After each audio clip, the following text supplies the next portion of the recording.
یہ اس دور کی بات ہے جب زمین پر وقت کی رفتار سست تھی۔ لوگ گھوڑوں پر سفر کیا کرتے تھے، قافلے میلوں لمبے ہوتے اور تجارت عزت و وقار کی علامت سمجھی جاتی تھی۔ شہروں کے دروازوں پر پہرے دار نیزے تھامے کھڑے رہتے، بازاروں میں اونٹوں کی گھنٹیاں بجتیں اور ہر سوداگر اپنی دیانت یا بددیانتی سے پہچانا جاتا تھا۔ ایسے ہی ایک خوشحال مگر چھوٹے سے قصبے نوران پور میں ایک مشہور تاجر رہا کرتا تھا جس کا نام حاجی سلیم الدین تھا۔ سلیم الدین نہ صرف دولت مند تھا بلکہ اپنی دیانت، سخاوت اور معاملہ فہمی کی وجہ سے دور دور تک جانا جاتا تھا۔ اس کے گودام اناج، ریشم اور قیمتی سامان سے بھرے رہتے، اس کے استبل میں اعلیٰ نسل کے گھوڑے بندھے ہوتے اور اس کے قافلے اکثر دوسرے شہروں اور ملکوں کی طرف روانہ ہوتے رہتے تھے۔ اللہ تعالیٰ نے حاجی سلیم الدین کو بہت کچھ دیا تھا، مگر اولاد کے نام پر اسے صرف ایک ہی بیٹا عطا ہوا تھا۔ اسی ایک بیٹے پر اس کی ساری امیدیں، خواب اور محبتیں نچھاور تھیں۔ اس بیٹے کا نام تھا کامران۔ کامران بچپن ہی سے ناز و نعمت میں پلا تھا۔ جس چیز پر اس کی نظر پڑتی وہ اس کی ہو جاتی۔ نوکر اس کے ایک اشارے پر دوڑتے، اس کی ذرا سی ناگواری پر لرز جاتے۔ ماں باپ کی بیجا محبت نے اس کے دل میں آہستہ آہستہ غرور کا بیج بو دیا تھا۔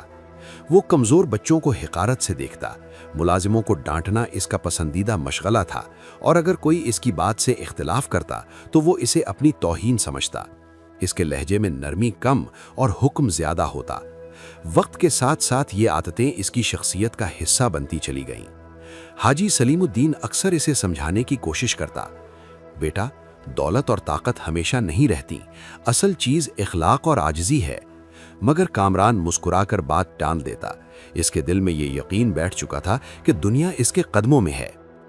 وقت گزرتا گیا اور کامران جوان ہو گیا، قد لمبا، جسم مضبوط مگر دل سخت۔ ایک دن حاجی سلیم الدین اور اس کی اہلیہ نے نہایت نرمی سے بیٹے کو اپنے پاس بٹھایا۔ ماں نے پیار سے کہا، بیٹا، اب تمہاری عمر شادی کی ہو چکی ہے، ہمارا دل چاہتا ہے کہ تمہارا گھر بس جائے۔